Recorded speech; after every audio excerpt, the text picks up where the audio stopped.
Shalom, Assalamualaikum, Om Swastiastu, Namo Buddhaya, dan salam kebajikan. Salam sejahtera bagi kita semua. Pada kesempatan kali ini, kami dari kelompok 15 ingin membacakan Undang-Undang Republik Indonesia Nomor 46 Tahun 2009 tentang Pengadilan Tindak Pidana Korupsi. Perkenalkan, nama saya Yeriko Seniper dengan NIM 2171650032.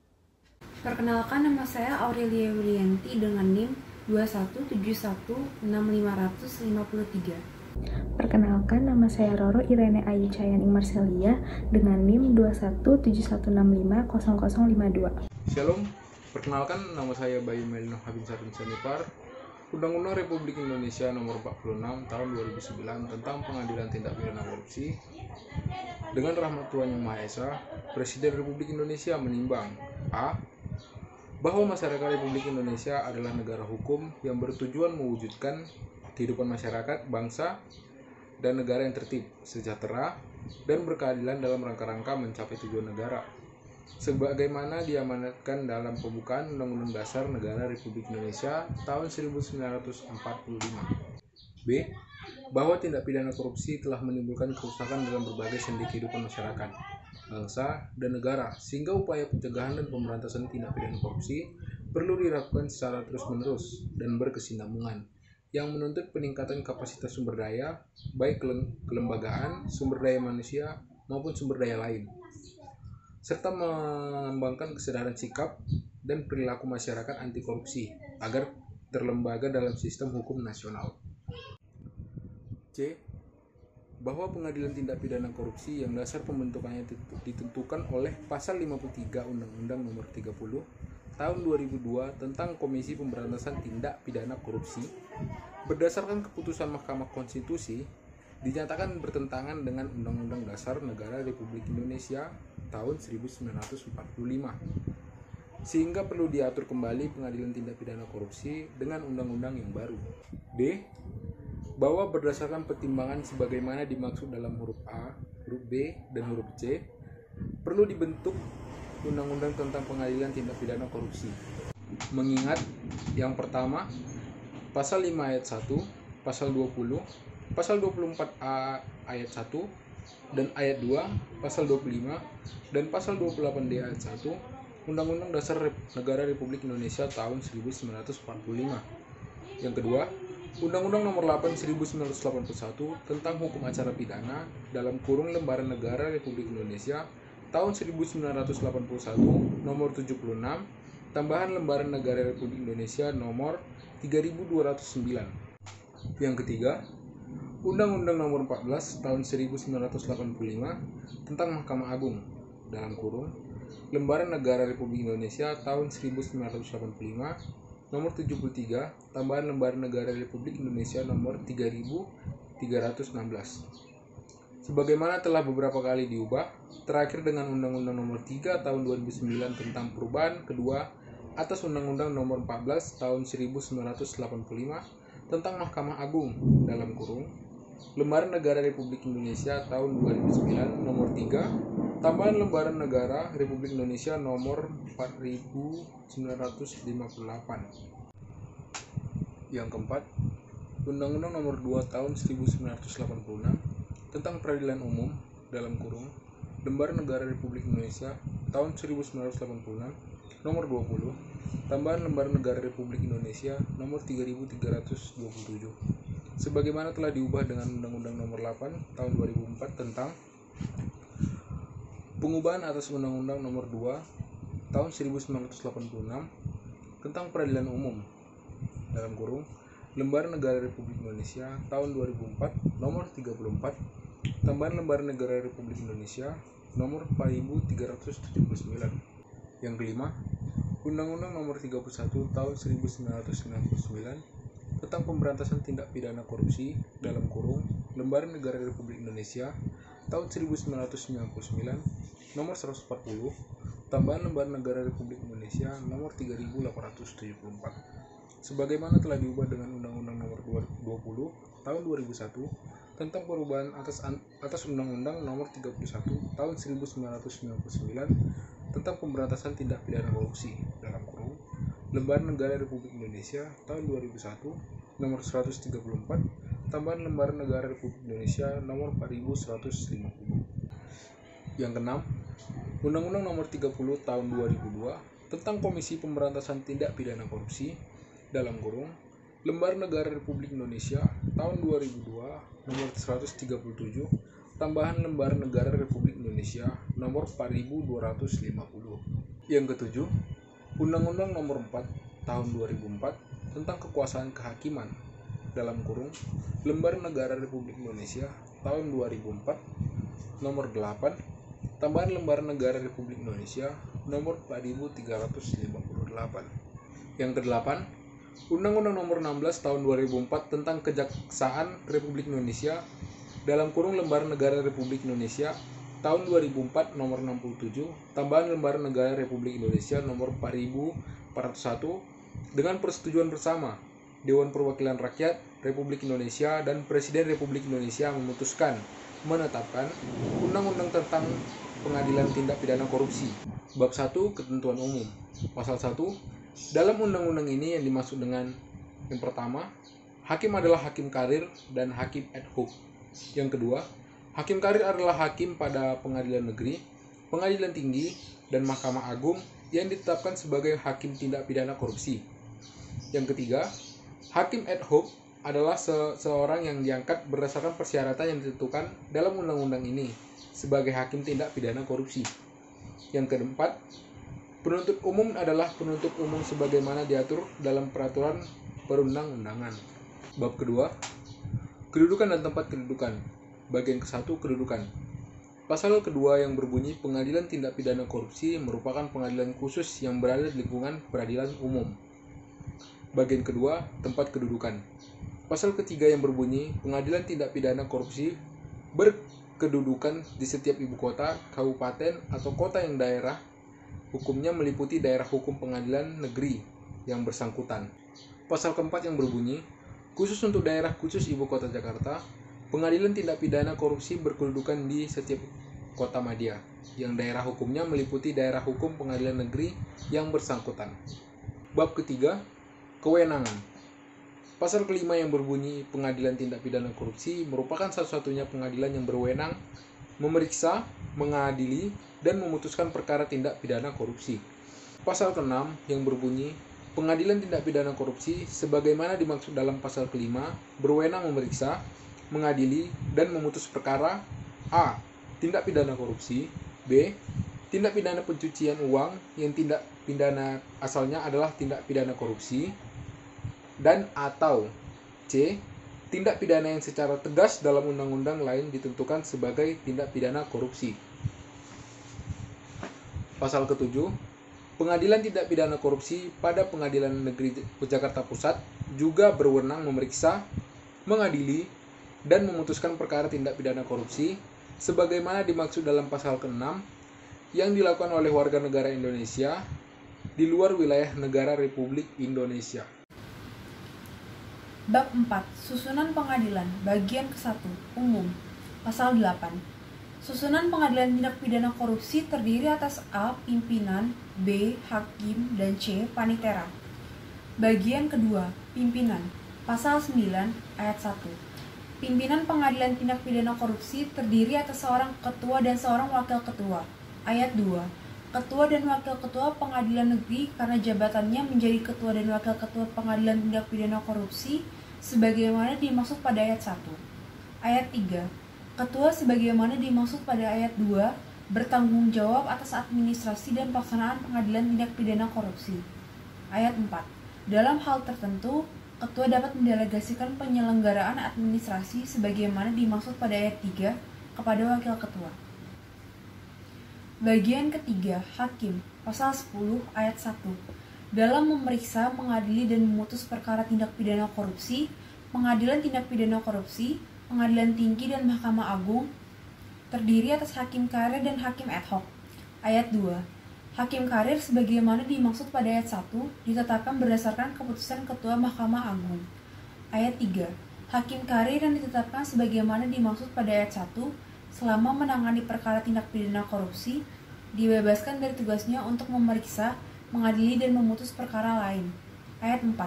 Hakim ad hoc pada Pengadilan Tindak Pidana Korupsi, Pengadilan Tinggi, dan Mahkamah Agung, sebagaimana dimaksud pada ayat 1, diangkat dan diberhentikan oleh Presiden atas usul Ketua Mahkamah Agung. Ayat 5. Hakim ad hoc sebagaimana dimaksud pada ayat 4 diangkat untuk masa jabatan selama 5 tahun dan dapat diangkat kembali untuk 1 kali masa jabatan.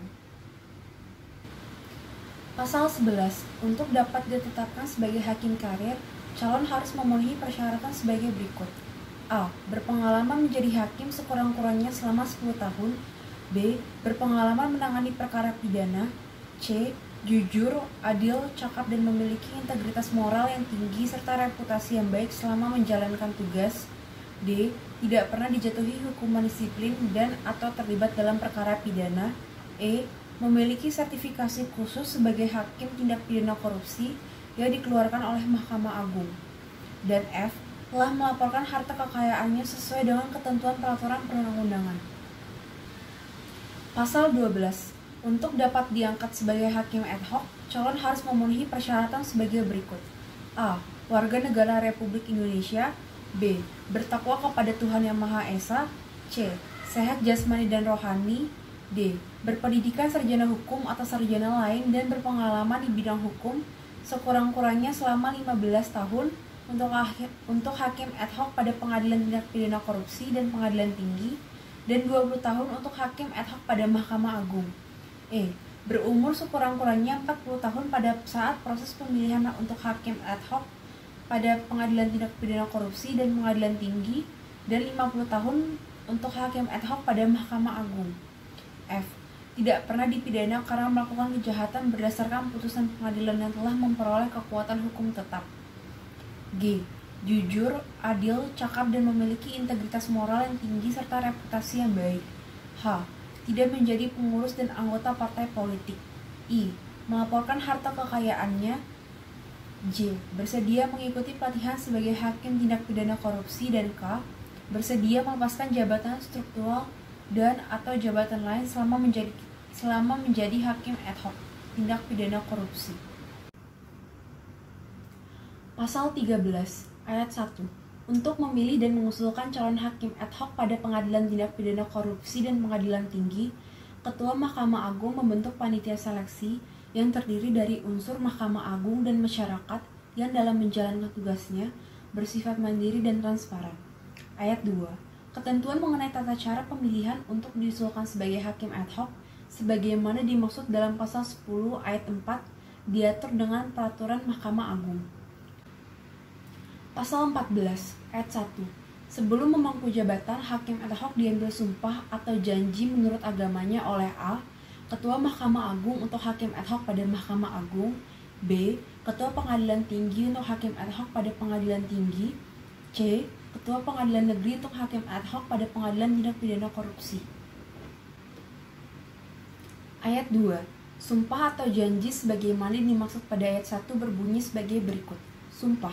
Demi Allah saya bersumpah bahwa saya akan memenuhi kewajiban hakim dengan sebaik-baiknya dan seadil-adilnya, memegang teguh Undang-Undang Dasar Negara Republik Indonesia tahun 1945 dan menjalankan segala peraturan perundang-undangan dengan seluruh-seluruhnya menurut Undang-Undang Dasar Negara Republik Indonesia tahun 1945 serta berbakti kepada nusa dan bangsa. Janji. Saya berjanji bahwa saya dengan sungguh-sungguh akan memenuhi kewajiban hakim dengan sebaik-baiknya dan seadil-adilnya, memegang teguh Undang-Undang Dasar Negara Republik Indonesia tahun 1945 dan menjalankan segala peraturan perundang-undangan dengan seluruh-seluruhnya menurut Undang-Undang Dasar Negara Republik Indonesia tahun 1945 serta berbakti kepada nusa dan bangsa. Pasal 15. Hakim ad hoc dilarang merangkap menjadi A. Pelaksana putusan pengadilan, B. Wali, pengampu, dan pejabat yang berkaitan dengan suatu perkara yang diperiksa olehnya, C. Pimpinan atau anggota lembaga negara, D. Kepala daerah, E. Advokat, F. Notaris, pejabat atau pejabat pembuat akta tanah, G. Jabatan lain yang dilarang dirangkap sesuai dengan peraturan perundang-undangan, atau H. Pengusaha. Pasal 16. Selain larangan sebagaimana dimaksud dalam pasal 15, hakim ad hoc yang memangku jabatan struktural dan atau fungsional harus melepaskan jabatannya. Bagian keempat, pemberhentian hakim. Pasal 17. Hakim diberhentikan dengan hormat dari jabatannya karena a. permintaannya sendiri, b.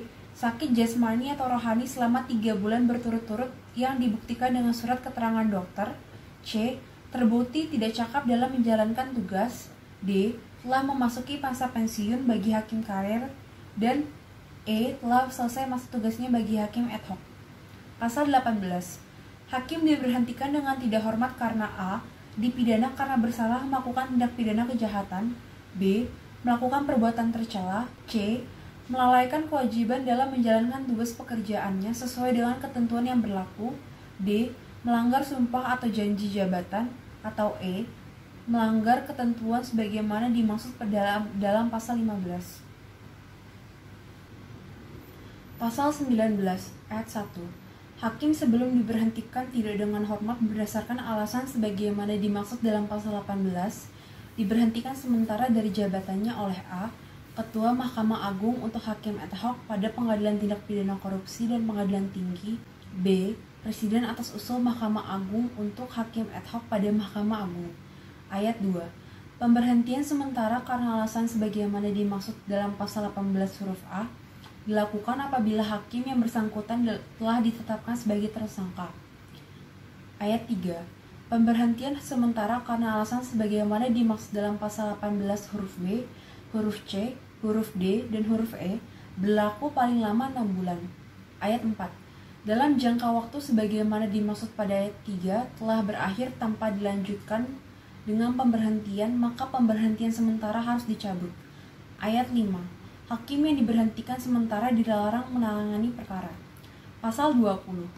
Tata cara pemberhentian dengan hormat, pemberhentian tidak dengan hormat, dan pemberhentian sementara, serta hak-hak hakim yang dikenakan pemberhentian dilaksanakan sesuai dengan ketentuan peraturan perundang-undangan.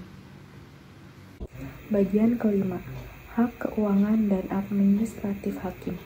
Pasal 21. Ayat 1. Hakim mempunyai hak keuangan dan administratif. Ayat 2, hak keuangan dan administratif sebagaimana dimaksud pada ayat 1 diberikan tanpa membedakan kedudukan hakim. Ayat 3, ketentuan lebih lanjut mengenai hak sebagaimana dimaksud pada ayat 1 diatur dengan peraturan presiden. Bagian ke-6, panitera. Pasal 22. Ayat 1. Pada pengadilan tindak pidana korupsi dapat ditetapkan adanya kepaniteraan khusus yang dipimpin oleh seorang panitera. Ayat 2. Ketentuan mengenai susunan kepaniteraan, persyaratan pengangkatan, dan pemberhentian pada jabatan kepaniteraan sebagaimana dimaksud pada ayat 1 berlaku sesuai dengan ketentuan peraturan perundang-undangan. Pasal 23. Ketentuan lebih lanjut mengenai tugas, tanggung jawab, susunan organisasi, dan tata kerja kepaniteraan khusus pengadilan tindak pidana korupsi diatur dengan peraturan Mahkamah Agung. Bab 5. Transparansi dan akuntabilitas. Pasal 24. Ayat 1.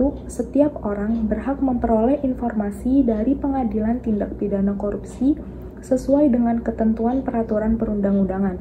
Ayat 2. Pengadilan Tindak Pidana Korupsi menyediakan informasi yang bersifat terbuka dan dapat diakses oleh publik mengenai penyelenggaraan Pengadilan Tindak Pidana Korupsi.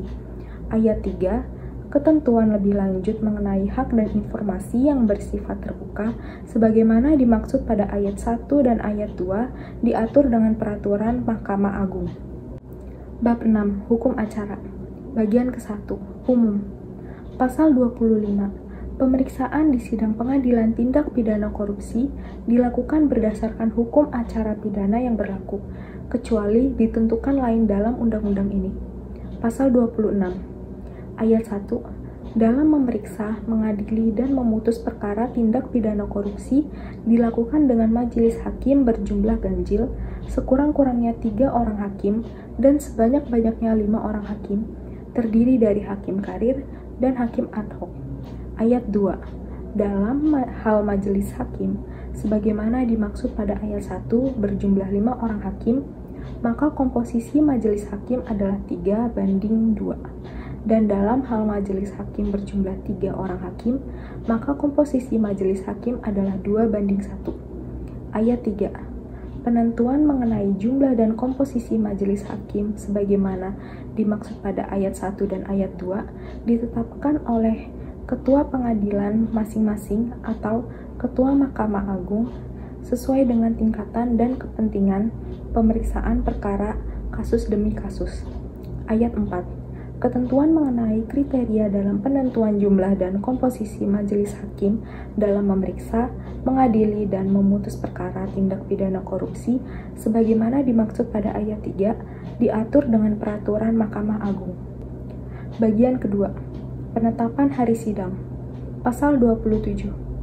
Ayat 1. Ketua Pengadilan Tindak Pidana Korupsi menetapkan susunan majelis hakim sebagaimana dimaksud dalam pasal 26 ayat 3 dalam waktu paling lambat 3 hari kerja terhitung sejak tanggal penerimaan penyerahan berkas perkara. Ayat 2. Sidang pertama perkara tindak pidana korupsi wajib dilaksanakan dalam waktu paling lambat 7 hari kerja terhitung sejak penetapan majelis hakim. Bagian ketiga, pemeriksaan di sidang pengadilan. Pasal 28. Ayat 1. Semua alat bukti yang diajukan di dalam persidangan, termasuk alat bukti yang diperoleh dari hasil penyadapan, harus diperoleh secara sah berdasarkan ketentuan peraturan perundang-undangan. Ayat 2. Hakim menentukan sah tidaknya alat bukti yang diajukan di muka persidangan, baik yang diajukan oleh penuntut umum maupun oleh terdakwa. Pasal 29. Perkara tindak pidana korupsi diperiksa, diadili, dan diputus oleh Pengadilan Tindak Pidana Korupsi tingkat pertama dalam waktu paling lama 120 hari kerja terhitung sejak tanggal perkara dilimpahkan ke Pengadilan Tindak Pidana Korupsi. Pasal 30. Pemeriksaan tingkat banding tindak pidana korupsi diperiksa dan diputus dalam waktu paling lama 60 hari kerja terhitung sejak tanggal berkas perkara diterima oleh Pengadilan Tinggi. Pasal 31. Pemeriksaan tingkat kasasi tindak pidana korupsi diperiksa dan diputus dalam waktu paling lama 120 hari kerja terhitung sejak tanggal berkas perkara diterima oleh Mahkamah Agung. Pasal 32. Dalam hal putusan pengadilan dimintakan peninjauan kembali pemeriksaan perkara tindak pidana korupsi diperiksa dan diputus dalam waktu paling lama 60 hari kerja terhitung sejak tanggal berkas perkara diterima oleh Mahkamah Agung. Bab 7. Pembiayaan. Pasal 33 ayat 1. Biaya yang diperlukan dalam rangka pelaksanaan undang-undang ini dibebankan pada anggaran Mahkamah Agung yang berasal dari anggaran pendapatan dan belanja negara. Ayat 2. Mahkamah Agung setiap tahun wajib menyusun rencana kerja dan anggaran pengadilan tindak pidana korupsi. Bab ke-8. Ketentuan peralihan. Pasal 34. Pada saat undang-undang ini mulai berlaku. Yang A. Perkara tindak pidana korupsi yang sedang diperiksa oleh Pengadilan Tindak Pidana Korupsi pada Pengadilan Negeri Jakarta Pusat yang dibentuk berdasarkan Undang-Undang Nomor 30 Tahun 2002 tentang Komisi Pemberantasan Tindak Pidana Korupsi atau yang sedang diperiksa pada setiap tingkat pemeriksaan tetap diperiksa dan diadili sampai perkara tindak pidana korupsi tersebut diputus sesuai dengan peraturan perundang-undangan. Yang B. Perkara tindak pidana korupsi yang sedang diperiksa oleh pengadilan negeri atau yang sedang diperiksa pada setiap tingkat pemeriksaan tetap diperiksa dan diadili sampai perkara tindak pidana korupsi tersebut diputus sesuai dengan peraturan perundang-undangan. Pasal 35 ayat 1. Dengan undang-undang ini, untuk pertama kali, Pengadilan Tindak Pidana Korupsi dibentuk pada setiap pengadilan negeri di ibu kota provinsi. Ayat 2. Daerah hukum Pengadilan Tindak Pidana Korupsi sebagaimana dimaksud pada ayat 1 meliputi daerah hukum provinsi yang bersangkutan. Ayat 3. Khusus untuk daerah khusus ibu kota Jakarta, Pengadilan Tindak Pidana Korupsi dibentuk pada Pengadilan Negeri Jakarta Pusat yang daerah hukumnya meliputi daerah hukum provinsi daerah khusus Ibu Kota Jakarta. Ayat 4. Pengadilan Tindak Pidana Korupsi sebagaimana dimaksud pada ayat 1 dan ayat 3 dibentuk paling lama 2 tahun terhitung sejak undang-undang ini diundangkan. Pasal 36. Sebelum terbentuknya Pengadilan Tindak Pidana Korupsi sebagaimana dimaksud dalam Pasal 35, tindak pidana korupsi yang pertuntutannya dilakukan oleh penuntut umum diperiksa, diadili, dan diputus oleh pengadilan negeri sesuai dengan peraturan perundang-undangan. Pasal 37, pada saat undang-undang ini mulai berlaku, hakim ad hoc yang diangkat berdasarkan Undang-Undang Nomor 30 Tahun 2002 tentang Komisi Pemberantasan Tindak Pidana Korupsi tetap bertugas sampai dengan berakhirnya masa jabatan hakim ad hoc yang diangkat berdasarkan undang-undang ini. Bab 9. Ketentuan penutup. Pasal 38.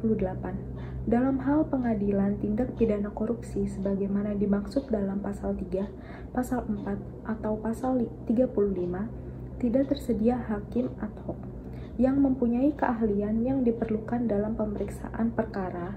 Ketua pengadilan negeri dapat meminta hakim ad hoc pada ketua pengadilan negeri dalam daerah hukum pengadilan tinggi lainnya.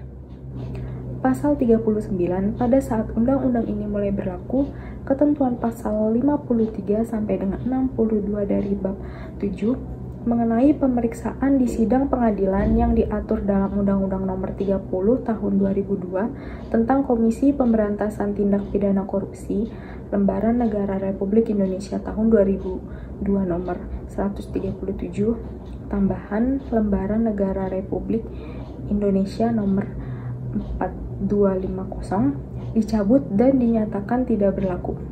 Pasal 40. Undang-undang ini mulai berlaku pada tanggal diundangkan, agar setiap orang mengetahuinya, memerintahkan pengundangan undang-undang ini dengan penempatannya dalam Lembaran Negara Republik Indonesia. Disahkan di Jakarta pada tanggal 29 Oktober 2009, Presiden Republik Indonesia tertanda Dr. Haji Susilo Bambang Yudhoyono diundangkan di Jakarta pada tanggal 29 Oktober 2009, Menteri Hukum dan Hak Asasi Manusia Republik Indonesia, tertanda Patrialis Akbar, Lembaran Negara Republik Indonesia tahun 2009 nomor 155. Penjelasan Undang-Undang Republik Indonesia Nomor 46 Tahun 2009 tentang Pengadilan Tindak Pidana Korupsi. 1. Umum. Tindak pidana korupsi telah menimbulkan kerusakan dalam berbagai sendi kehidupan masyarakat, bangsa, dan negara sehingga memerlukan penanganan yang luar biasa. Selain itu, upaya pencegahan dan pemberantasan tindak pidana korupsi perlu dilakukan secara terus-menerus dan berkesinambungan serta perlu didukung oleh berbagai sumber daya, baik sumber daya manusia maupun sumber daya lainnya, seperti peningkatan kapasitas kelembagaan serta peningkatan penegakan hukum guna menumbuh kesadaran dan sikap tindak masyarakat yang anti korupsi. Pengadilan Tindak Pidana Korupsi yang dibentuk berdasarkan ketentuan pasal 53 Undang-Undang Nomor 30 Tahun 2002 tentang Komisi Pemberantasan Tindak Pidana Korupsi berdasarkan putusan Mahkamah Konstitusi nomor 012, 016, 019, PUU 4 2006, tanggal 19 Desember 2006, dinyatakan bertentangan dengan Undang-Undang Dasar Negara Republik Indonesia tahun 1945. Putusan Mahkamah Konstitusi tersebut pada dasarnya sejalan dengan Undang-Undang Nomor 4 Tahun 2004 tentang Kekuasaan Kehakiman yang menentukan bahwa pengadilan khusus hanya dapat dibentuk dalam salah satu lingkungan peradilan umum yang dibentuk dengan undang-undang tersendiri. Berdasarkan hal tersebut, perlu pengaturan mengenai pengadilan tindak pidana korupsi dalam suatu undang-undang tersendiri. Pengadilan tindak pidana korupsi ini merupakan pengadilan khusus yang berada di lingkungan peradilan umum dan pengadilan satu-satunya yang memiliki kewenangan mengadili perkara tindak pidana korupsi yang penuntutannya dilakukan oleh penuntut umum. Pengadilan tindak pidana korupsi akan dibentuk di setiap ibu kota, kabupaten, atau kota yang akan dilaksanakan secara bertahap mengingat ketersediaan sarana dan prasarana. Namun, untuk pertama kali berdasarkan undang-undang ini, pembentukan pengadilan tindak pidana korupsi dilakukan pada setiap ibu kota provinsi. Dalam undang-undang ini diatur pula mengenai hakim pengadilan tindak pidana korupsi yang terdiri dari hakim karir dan hakim ad hoc yang persyaratan pemilihan dan pengangkatannya berbeda dengan hakim pada umumnya. Keberadaan hakim ad hoc diperlukan karena keahliannya sejalan dengan kompleksitas perkara tindak pidana korupsi, baik yang menyangkut modus operandi, pembuktian maupun luasnya cakupan tindak pidana korupsi, antara lain di bidang keuangan dan perbankan, perpajakan, pasar modal, pengadaan barang dan jasa pemerintah. Hukum acara yang digunakan dalam pemeriksaan di sidang pengadilan tindak pidana korupsi pada dasarnya dilakukan sesuai dengan hukum acara pidana yang berlaku, kecuali ditentukan lain dalam undang-undang ini. Kekhususan hukum acara tersebut antara lain mengatur a. Penegasan pembagian tugas dan wewenang antara ketua dan wakil ketua pengadilan tindak pidana korupsi. B. Mengenai komposisi majelis hakim dalam pemeriksaan di sidang pengadilan, baik pada tingkat pertama maupun kasasi. C. Jangka waktu penyelesaian pemeriksaan perkara tindak pidana korupsi pada setiap tingkatan pemeriksaan. D. Alat bukti yang diajukan di dalam persidangan, termasuk alat bukti yang diperoleh dari hasil penyadapan, harus diperoleh secara sah berdasarkan ketentuan peraturan perundang-undangan, dan E.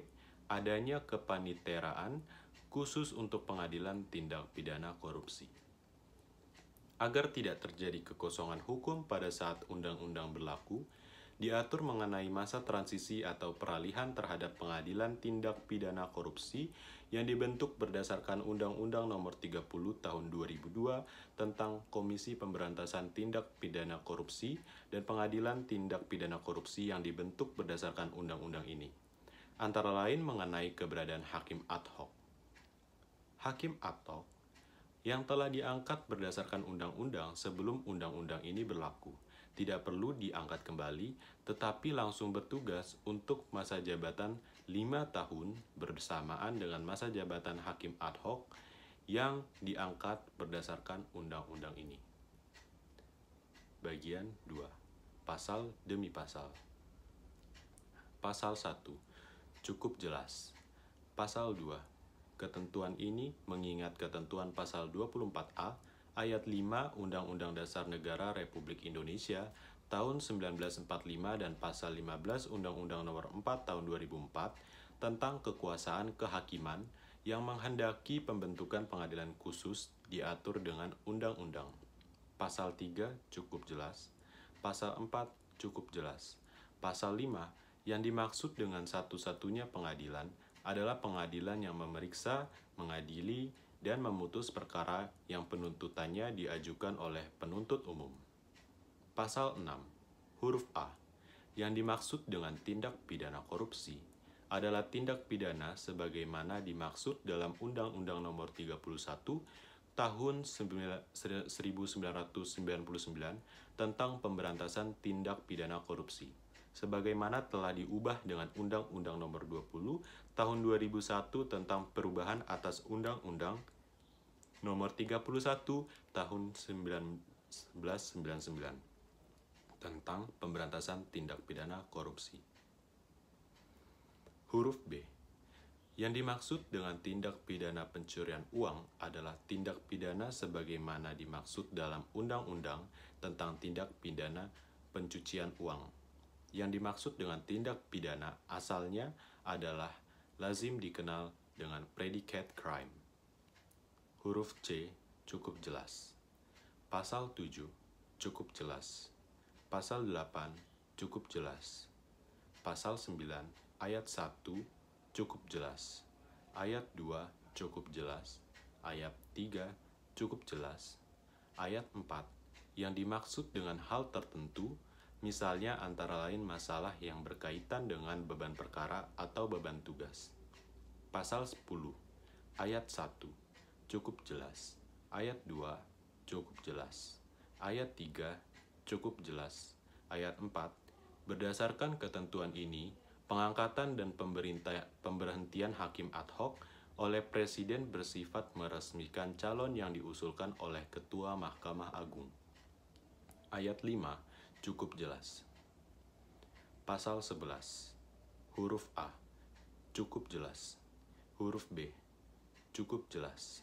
Huruf C cukup jelas. Huruf D cukup jelas. Huruf E, dalam proses pelatihan untuk memperoleh sertifikasi khusus sebagai hakim tindak pidana korupsi, Mahkamah Agung mengikutsertakan Komisi Yudisial untuk memberikan materi ajar khususnya mengenai kode etik dan pedoman perilaku hukum. Huruf F cukup jelas. Pasal 12, huruf A cukup jelas.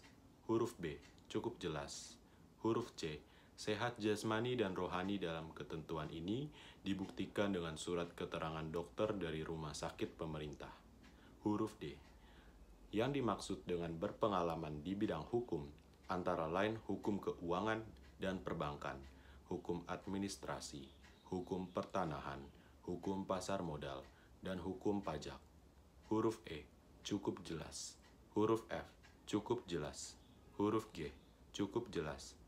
Huruf H, yang dimaksud dengan pengurus partai politik termasuk sayap politik. Huruf I cukup jelas. Huruf J cukup jelas. Huruf K cukup jelas. Pasal 13 ayat 1, yang dimaksud dengan masyarakat antara lain tokoh masyarakat, akademisi, dan praktisi hukum. Ayat 2 cukup jelas. Pasal 14 cukup jelas. Pasal 15 cukup jelas. Pasal 16, pelepasan jabatan dalam ketentuan ini bersifat sementara selama menjadi hakim ad hoc. Dalam hal hakim ad hoc, memegang jabatan fungsional sebagai dosen pada perguruan tinggi dan berstatus pegawai negeri yang bersangkutan menjalani cuti di luar tanggungan negara. Pasal 17 huruf A cukup jelas. Huruf B, yang dimaksud dengan sakit jasmani atau rohani secara terus-menerus adalah sakit yang menyebabkan yang bersangkutan tidak mampu lagi melakukan tugas dan kewajibannya dengan baik yang dibuktikan dengan surat keterangan dokter. Huruf C cukup jelas. Huruf D cukup jelas. Huruf E cukup jelas. Pasal 18. Huruf A, hakim yang dapat dikenakan ketentuan ini apabila pidana yang dijatuhkan sekurang-kurangnya 1 tahun. Huruf B, yang dimaksud dengan melakukan perbuatan tercela adalah apabila hakim yang bersangkutan karena sikap, perbuatan, dan tindakannya baik di dalam maupun di luar pengadilan merendahkan martabat hakim. Huruf C cukup jelas. Huruf D cukup jelas. Huruf E cukup jelas. Pasal 19 ayat 1 mengenai pemberhentian hukum karir dilakukan berdasarkan peraturan perundang-undangan. Ayat 2 cukup jelas. Ayat 3, ketentuan jangka waktu 6 bulan yang ditentukan pada ayat ini dimaksudkan untuk menunggu hasil pemeriksaan terhadap pelanggaran tersebut. Ayat 4 cukup jelas. Ayat 5 cukup jelas. Pasal 20 cukup jelas. Pasal 21 cukup jelas. Pasal 22 cukup jelas. Pasal 23 cukup jelas. Pasal 24 ayat 1 cukup jelas. Ayat 2, ketentuan ini sebagai wujud akuntabilitas pengadilan tindak pidana korupsi melalui keterbukaan informasi mengenai penyelenggaraan pengadilan. Ayat 3 cukup jelas. Pasal 25. Yang dimaksud dengan hukum acara pidana yang berlaku adalah Undang-Undang Nomor 8 Tahun 1981 tentang Hukum Acara Pidana, Undang-Undang Nomor 31 Tahun 1999 tentang Pemberantasan Tindak Pidana Korupsi sebagaimana telah diubah dengan Undang-Undang Nomor 20 Tahun 2001 tentang perubahan atas Undang-Undang Nomor 31 Tahun 1999 tentang Pemberantasan Tindak Pidana Korupsi, Undang-Undang Nomor 14 Tahun 1985 tentang Mahkamah Agung sebagaimana telah diubah terakhir dengan Undang-Undang Nomor 3 Tahun 2009 tentang perubahan kedua atas Undang-Undang Nomor 14 Tahun 1985 tentang Mahkamah Agung. Pasal 26 ayat 1 cukup jelas. Ayat 2 cukup jelas. Ayat 3 yang dimaksud dengan ketua pengadilan adalah ketua pengadilan negeri untuk pemeriksaan perkara tindak pidana korupsi pada tingkat pertama dan ketua pengadilan tinggi untuk pemeriksaan perkara tindak pidana korupsi pada tingkat banding. Ayat 4 cukup jelas. Pasal 27 cukup jelas. Pasal 28 ayat 1. Penyadapan sebagai alat bukti hanya dapat dilakukan terhadap seseorang apabila ada dugaan berdasarkan laporan dan atau akan terjadi tindak pidana korupsi. Ayat 2 cukup jelas. Pasal 29 cukup jelas. Pasal 30 cukup jelas. Pasal 31 cukup jelas. Pasal 32 cukup jelas.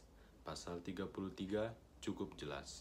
Pasal 34 cukup jelas. Pasal 35 cukup jelas. Pasal 36 cukup jelas. Pasal 37, dalam ketentuan ini, hakim ad hoc yang telah diangkat berdasarkan undang-undang sebelum undang-undang ini berlaku tidak perlu diangkat kembali dan langsung bertugas untuk masa 5 tahun bersamaan dengan masa jabatan hakim ad hoc yang diangkat berdasarkan undang-undang ini. Pasal 38 cukup jelas.